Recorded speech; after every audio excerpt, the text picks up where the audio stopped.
Welcome back, everybody. I'm Bruce. And I'm Pete. And we're the Epic Experiment Podcast. That's going to be called Garbage or Great. Yeah, we're going to be called Garbage Great eventually when we get to that.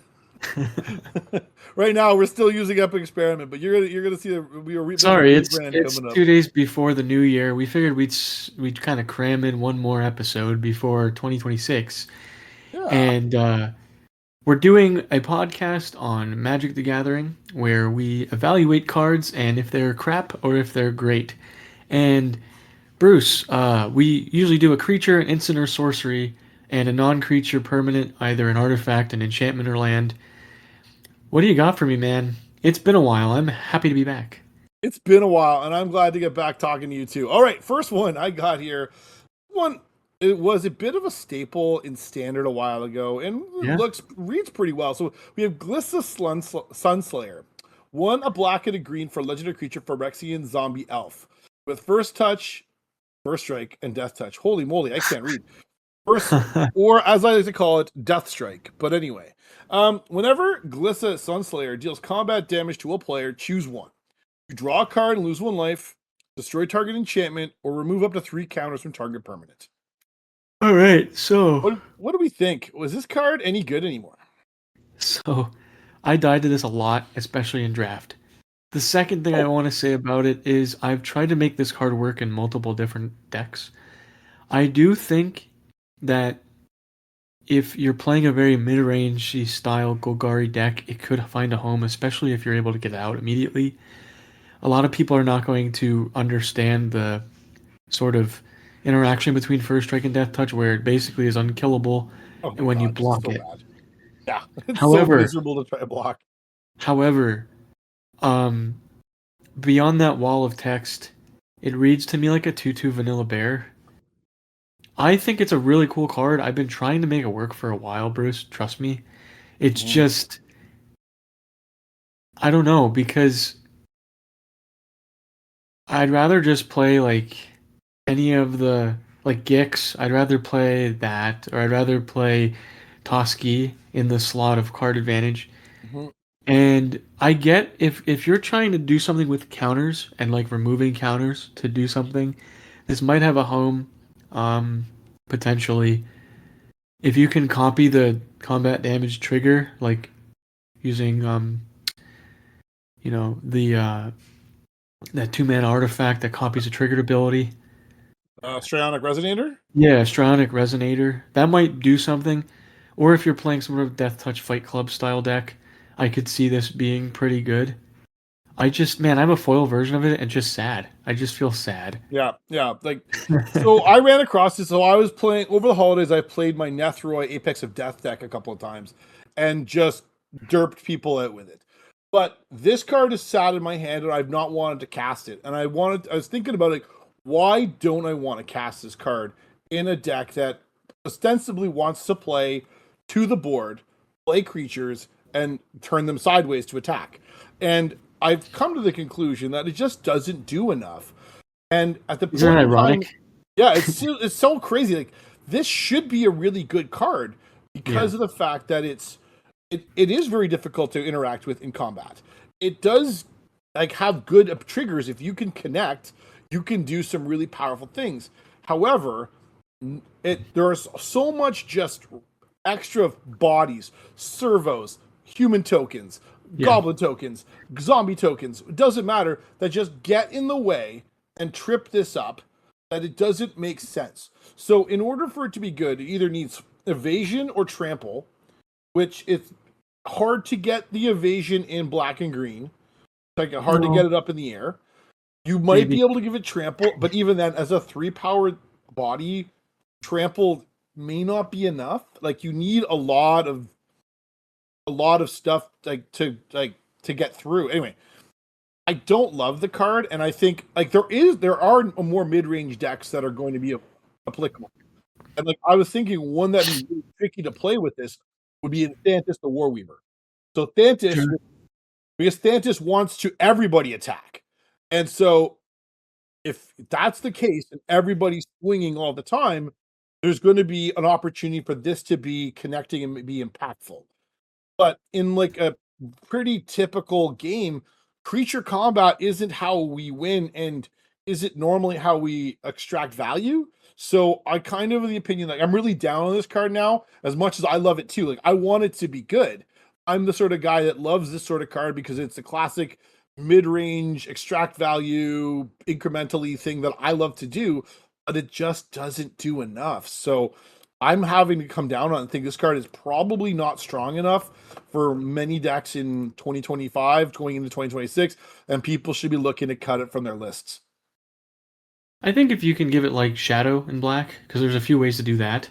Yeah. Like Wealthy Embrace. There's also just the potential for, Kazur, Ruthless Stalker. Anything that like allows you to grow your creatures over time might be decent. But I tend to agree with you for this final sort of assessment of the card. Now, the card I'm going to feature next. Okay, what do you got?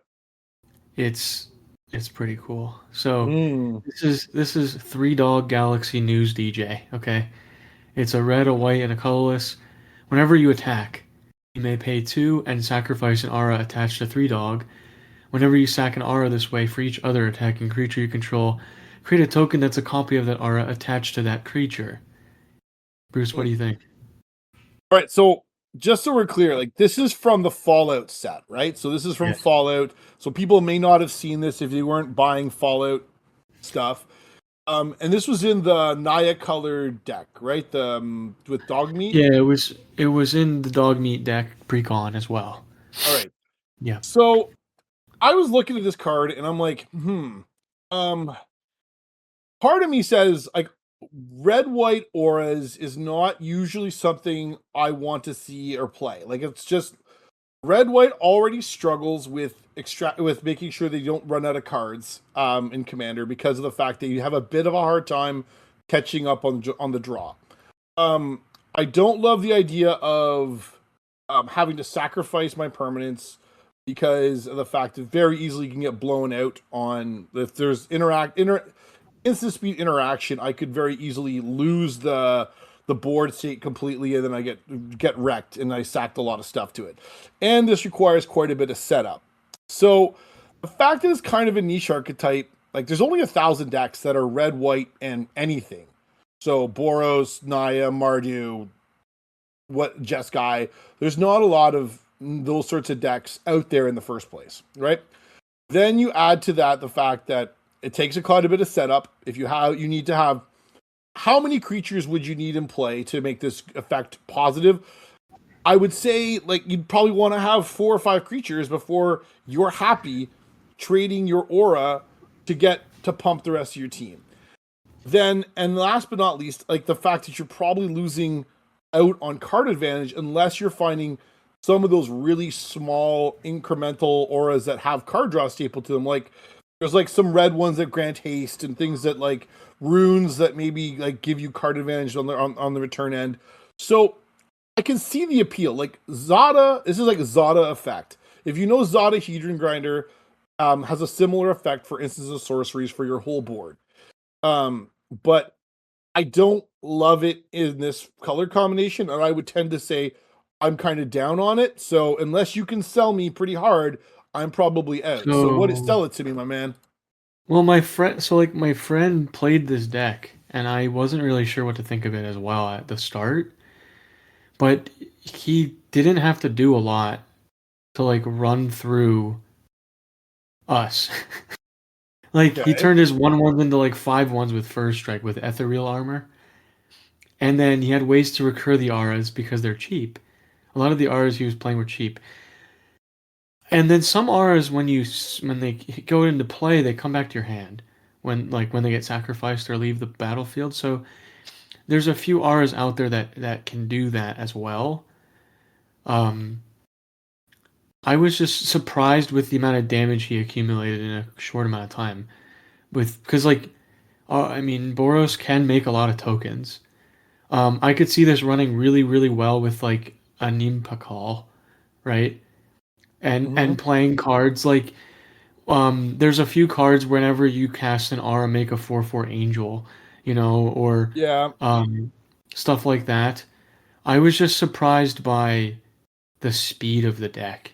I thought it was the same deal, right? Because you have to play this basically on turn 4, and then when when you're trying to Yeah, cast no. Aura, there's some setup there. But like Cartouche of Zeal sounds pretty strong as a common. It gives everything haste, and it makes it so target creature can't block when it enters.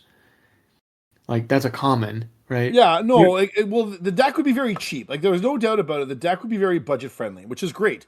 Like from the standpoint of us being very budget conscious players, Yeah. that'd be a real selling point in its favor. Cathar's Call makes a billion 1/1 white human creature tokens.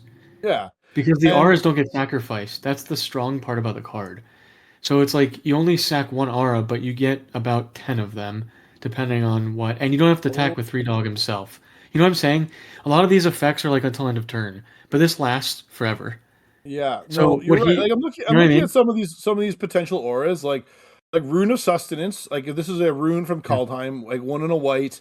When Rune of Sustenance enters the battlefield, draw a card. So right there, if you have 4 targets for it, you're going to draw a bunch of cards back. As long as enchanted permanent is a creature, it has lifelink. As long as it's enchanted permanent is an equipment as equipped creature has lifelink, whatever. But you're going to get a bunch of cards back off it. Sheltered by Ghosts is kind of gross when you think about it, because you're going to exile their whole board and then attack for like basically with impunity. Daybreak Coronet, I guess. Like there's some cool stuff. And I mean, you could maybe this has got some punch to it. I mean, I worry that it gets derailed too readily, but I mean, maybe I'm wrong. Like maybe this guy, we were to build this and play it in our meta, we're gonna just get smashed. I stripped him of his hand. He still had a few plays up his sleeve. Like he didn't have a hand, right? Yeah. I think the only drawback again would be if you're not playing some of the expensive recursion cards. What I mean by that is like the price. Like Yeah. there's a 4 mana sorcery that recurs all. It's replenish, and then there's another one Yeah. where it recurs all your auras. You might have a difficult time getting your stuff back. But in terms of like Daybreak Coronet gets around that sort of drawback of having to have it enchant with another aura. Yeah. Sun Titan is always going to be really good in these types of decks anyway. True enough. And there's plenty of cards in white that recur permanents with mana value 3 or less into play. Yeah, like Civian's Reclamation comes to mind pretty readily.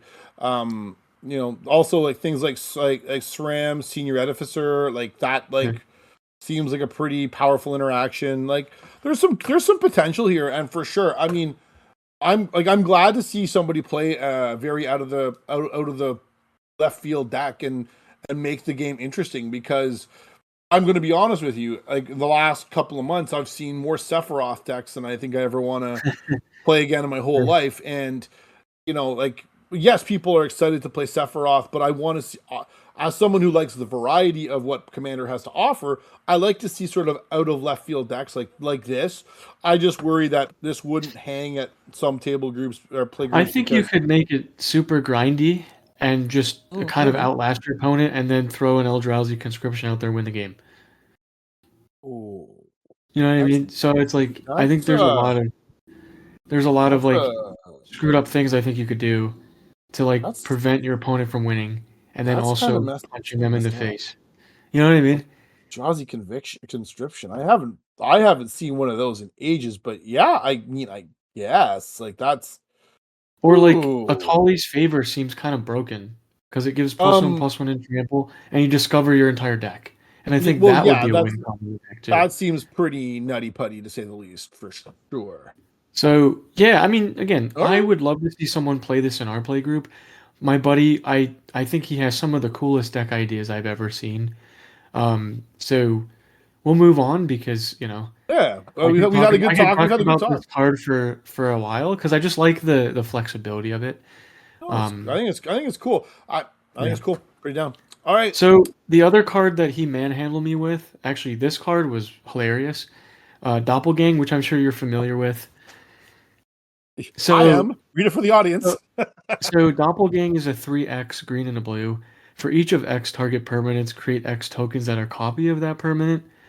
In the right deck, it's disgusting. His deck was a Simic deck that involved making his creatures into like his lands into creatures, and then when they would die, he'd ping an opponent. So he played like a burn style deck with Simic, and it was pretty cool.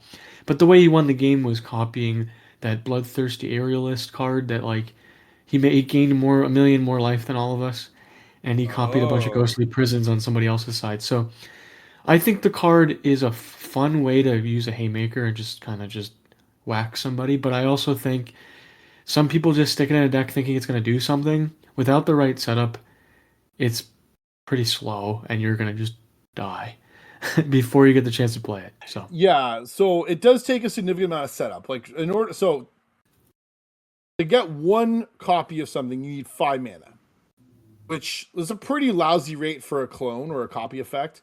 To get two copies of something, and like what happens if I remember right, you copy it and you get 2 copies of of one thing and 2 copies of the other target. So you get and then you get 3. You're getting triples anyway. So, yep. but it's 8 mana and then 11 mana is your sort of to get to 3 copies of stuff. To get to 11 mana, like that's a pretty long game now in Commander these days. Yeah, it just depends because Simic has the perfect package to get there. Yeah, and right? Simic wheel like spins its wheels a lot and may let you get there. And so I'd be pretty like this thing is dope. It's no doubt about it. It is a house and it's just gonna make a mess of the board state because it's gonna make so many copies of stuff. So I'm a big fan. I love this sort of card. This is the sort of card that this is like reminds me of Rights of Replication, where you get a whole bunch of copies of something and then now what? I'm going to beat the snot out of you in the game. So I love this sort of card. I recognize that there's a certain type of player out there that goes, it's too much work. I'm like, yeah. But if my Slogurk deck would love this. So Slogurk wants to vomit all the lands in play and then use something this is your go way over the top to win the game. So I'm sold. Like it doesn't take much to convince me that Doppelgang is a card that I want to be playing. If anybody's unsure of it, if you have a blue-green X deck, just put it in there and see how much giggles you derive from just casting this thing. One more comment, and then we'll go to your card. I think that punishing a greedy player that's ahead of you is kind of cool as well. Yes. And that's kind of what happened. So that was kind of silly. Other than that, I have yet to see this played beyond that one instance, so it's still pretty rare in my situation. Well, I haven't seen it very frequently either, and I think people have largely forgotten about it. The fact that it's under $1.50, bodes well for looking for a budget-friendly thing. So I'm in. Like, it doesn't take much to convince me that this card is something I really want to play with. All right. What I got tonight is a little bit different. This is a new mythic from the Avatar set. This is Sozin's Comet. 3 red for a sorcery. Each creature you control gains firebending 5 until end of turn. So that means whenever it attacks, add 5 red mana. So every creature you have, when it goes sideways, makes you 5 red mana. And this mana lasts for the duration of combat. And then it also has the ability of foretell for 2 and a red. So you may pay 2 to foretell it and exile it and put it face down. And you can cast it for 2 and a red at a later date. So you get to, it's the same mana cost, which actually it's easier to cast because it doesn't have as many red pips if you foretell it. So Pete, what do you think of Sozin's Comet? I was looking at this with aggravated assault, but realized you can't do it because it's sorcery speed when you activate the ability on aggravated assault. So that was out. I was thinking about some sort of spell slinging deck, kind of like that Azula Grixis card. Yeah. But then I looked at it again and I was like, I think where I would use this card is in some sort of Pro-S sort of go wide strategy where you're able to pump your creatures with using that mana, like with some static ability you have on the field. The only other card that I've seen this kind of pair nicely with is Legend of Roku, where you're making those 8/8 dragons or whatever. You're paying 8 to make 4/4 Yes. dragons. Goblins might want this if you're gonna fling things en masse and win the game somehow through that. Maybe. But I don't know because of the combat restriction of the phase, people are gonna screw this card up and think that they get the mana till the end of the turn. There are certain cards that allow you to do that, of course, like Leyline Tyrant, and there's the other red Sozin black creature that does it. Right? There's an Electro from the Yeah. Spider-Man set lets you keep the red mana. I would really like to see this being played in a deck like Feather, where you're just chaining a bunch of spells during combat. Yeah, That'd be kind of cool. Or like yes. working things and buying back spells with the that flashback. one. There's this one card. It's like 3 red mana and has a flashback cost of like 3. It's a duplication effect. Right. Yeah. I don't know. I don't know how I feel about this. I think the foretell is cool because I like foretell as a mechanic. Some people don't. Yes. I think it's a really cool mechanic. I don't really know because I just haven't seen the card played enough to really give you a proper assessment of is this playable. I don't know. I think in certain decks that want to abuse combat, it's really good, but for the most part, it's not going to be the mana sink that you want it to be. Yeah, I agree with you 100%. I mean, I think this asks an awful lot of a deck in order for you to be able to have enough spells to that you can then utilize the red mana on attack, and then but also have enough bodies in order to be able to make it enough mana to be meaningful. So unless you have a way to bank all that mana with an Electro or the Leyline Tyrant or a Crewfix or something, I don't love this as a card. And at the price tag right now it's like about $8. Like here, buying it in Canada is between $8 to $10 if you're trying to buy it at a store. And I don't think it's $8 to $10 worth of bang for your buck. I think there's better ways to spend your $6 to $8 if you're going to be looking to like build your deck out. So I think if this were $2 right now, I'd be like, yeah, I'll take my chances on a splashy mythic, and like that may happen to it in the near future. Like right now, it's all the rage because firebending is cool. I think like the deck, to my thinking, that it leads to the most potential is Soka Tenacious Tactician, which is a Jeskai colored tokens deck. Yeah.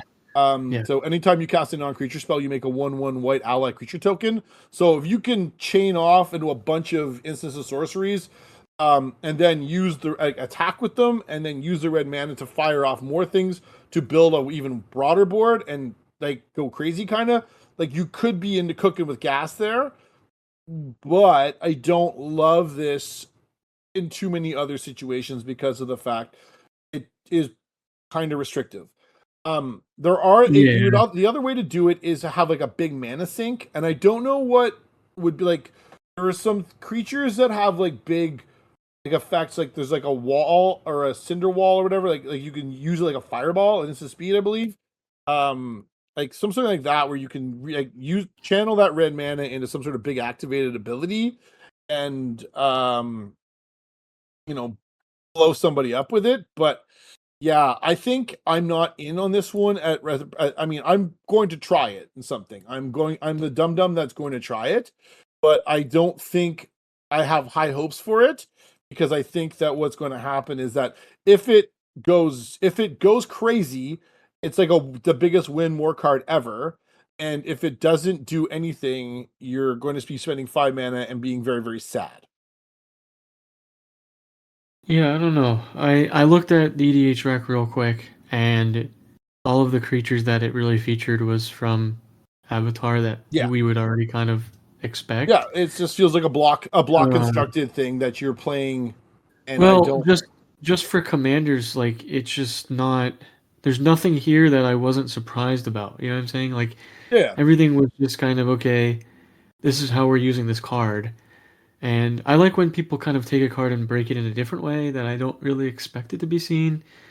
Like if you're flashing things at instant speed, that'd be kind of cool.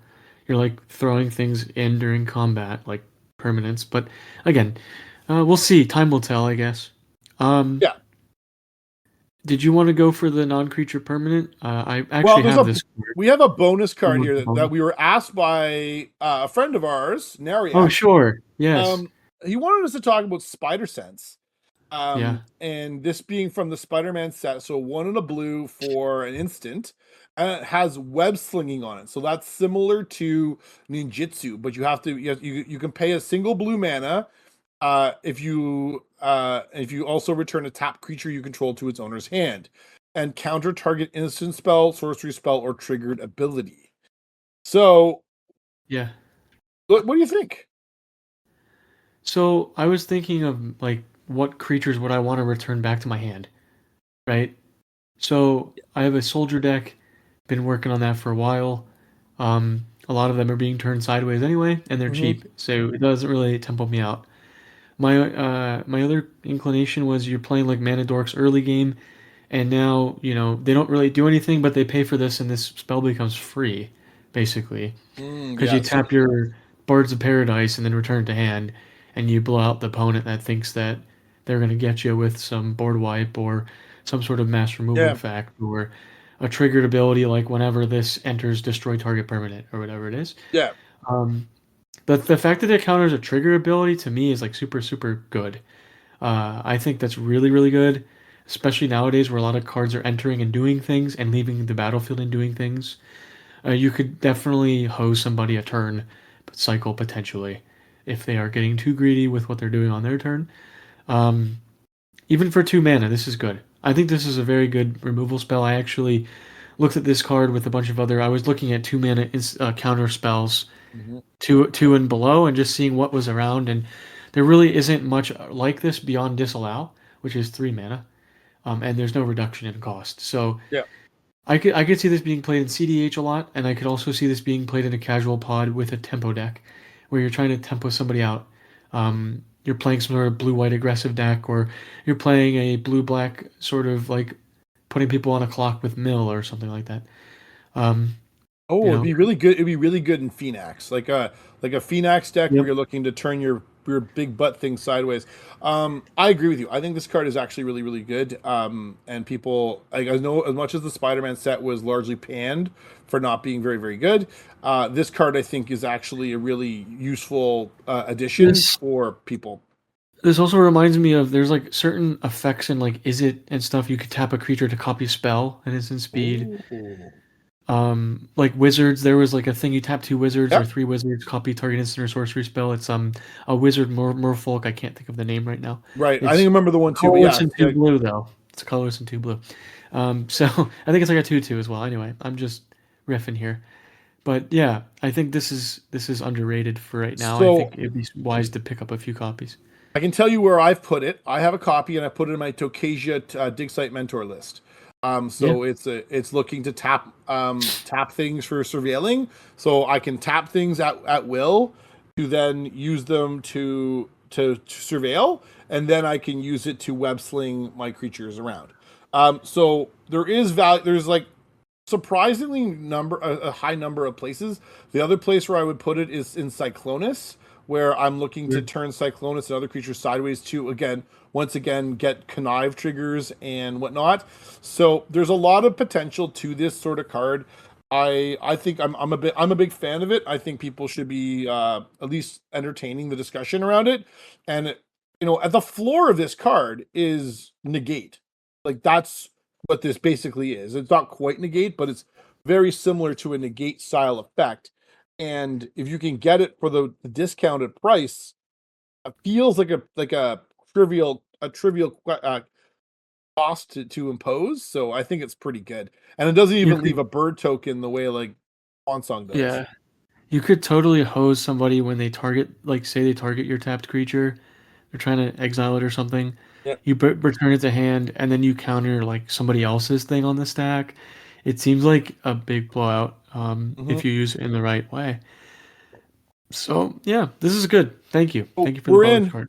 We're in here on the podcast. We are in. All right, non-creature permanent. Okay. I guess I'll go first then. Yours, dude. Yours is a doozy. Go for it. So we actually talked about this cycle probably a year or two ago. It's been a while. Yes. But this card Words of Wind is 2 colors and a blue. You can pay 1. The next time you would draw a card, each player returns a permanent he or she controls to its owner's hand instead. Bruce, what do you got for us here? Oh my goodness, my guy. This card is rude. I'm a big fan of it. So here's how I read this. So if you draw a card, you can then people start returning their permanents to their battlefield. And while it's symmetrical, I think it's very easy to break the symmetry on this. If you have a deck that's full of making trinkets and crap and all sorts of stuff that litter the battlefield, and you're playing somebody else who's got a strategy that is maybe a little more intensive on a few select pieces, you're going to absolutely make their life miserable. They're going to have to pick up all their stuff. It gets brutal when they have to start picking up lands, and it's going to be absolutely savage. So to my thinking, this is like the opposite of Prof's Eidetic Memory, where you're getting rewarded for drawing cards. This is like you draw cards, you punish the table, and your opponents are going to cry. So my guy, this thing is rude, and it's a repeatable board wipe, because if you can create the trinkets faster than they can rebuild their board state, you are going to make them absolutely just want to tap out and go away. So the fact that this isn't on the saltiest cards list is because people haven't seen it. So tell me you're not doing something totally degenerate with this. I was thinking about making a deck with Zurgo and Ojutai, and I'd get to draw more cards with Baron, and then there's like a Aether Mage, like a Azorius Aether Mage. Whenever a permanent is returned to my hand, I get to draw a card. So it would be really weird. There's definitely ways where you could just keep putting permanents out and then just picking them up and putting them out again. All I know is that this card takes a little bit of work. I probably would only try to activate it a few times, so nobody wants to hate me out of their pod forever. But it is something that I've looked at a few more times now, especially with all these whenever your opponent draws a card, you get to draw 2 sort of effects. Yes. This is Consecrated Sphinx would be silly. Yeah, I think a lot of prison style decks would really enjoy it. So this is. What do you got for us though? You have a more friendly card. You have a card that's a little bit. So I saw this card. This is from Edge of Eternities, and it's Terrasymbiosis.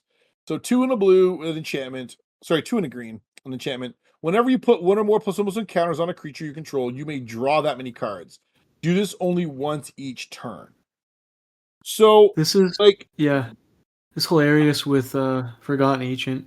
You know what I saw where I saw it do the most work? Where? With Verazal, which is the commander from Zendikar Rising that cares about kicker cards. So it's got X in the mana cost. And this thing, and what happened is that my opponent was able to just keep their hand full all the time. And it was really problematic to deal with. And so, the fact that this asks so little of you, if you're playing a +1/+1 counter deck, which means you're probably in green in the first place, because most of the time you're playing green, and then it's a singular color, 3 mana, so very, very, very cheap to play, is just going to draw you a mitt full of cards, I think makes this thing wildly, wildly potent. I know everybody is very excited about Ouroboros from that same set, and in that it just enables insanity. But I think this card might actually be more meaningful, because in Commander, when you're playing 3 opponents, the ability to keep your hand full and not run out of resources is probably more important than building up a big board state. Your board state could be eliminated in a heartbeat with 1 bounce effect or 1 board wipe or whatever. But the ability to regroup, recast, rebuild, because you have resources in hand, I think is the value of it cannot be mistaken. So I really like this with Death's Presence as well. If you're gonna go Oh, more of the graveyard or grindy sort of style. yeah. So I really like that as like a way. And then it's funny enough, but like this works in like Bello as well. The raccoon. Yeah, no, it does, doesn't it? Yeah, So it's just yeah. silly because like you can turn things into creatures and then you can make them bigger and then when they're not creatures anymore, they don't it's You easier know, for them to stick around. absolutely.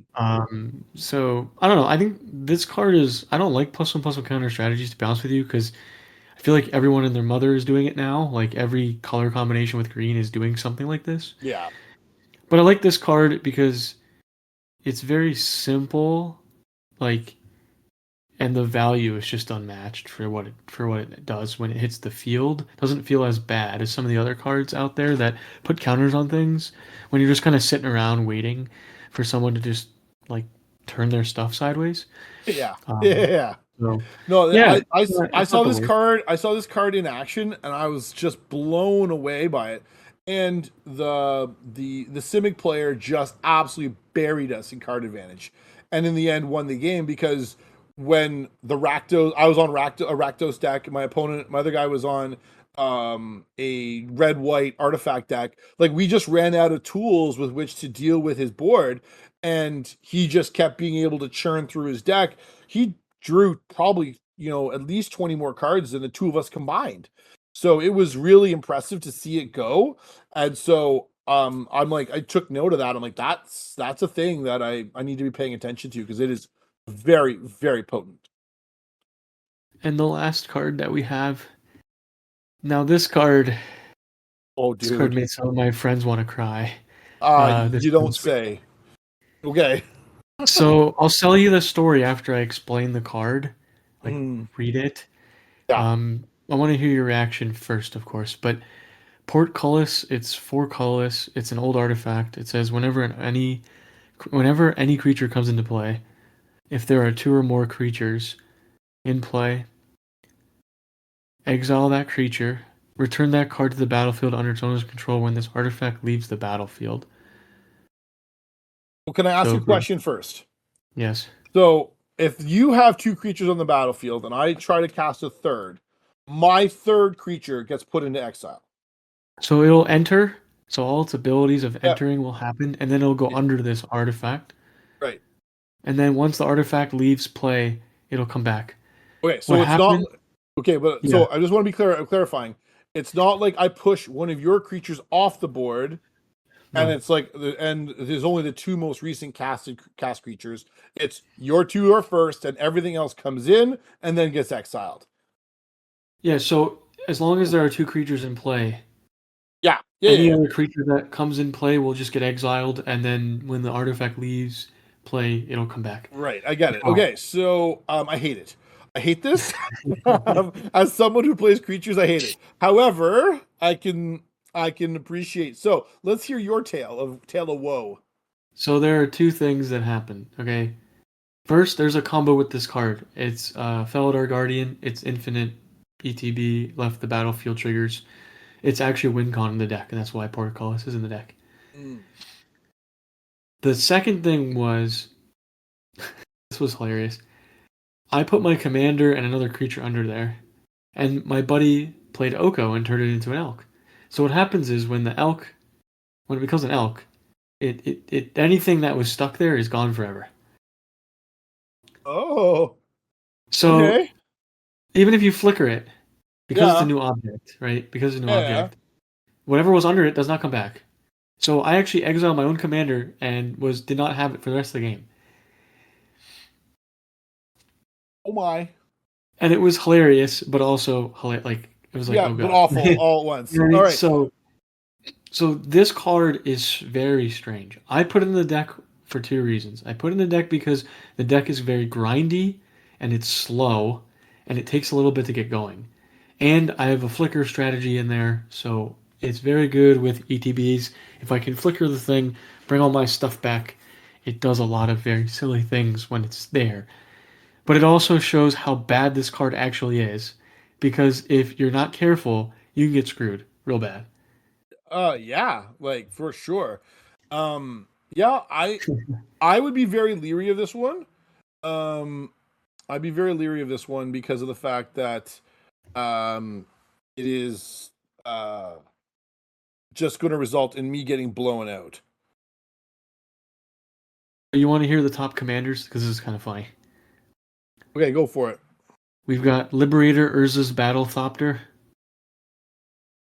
Okay. We've got Karn Legacy Reforged. Yeah. We've got Karn Silver Golem. Uh-huh.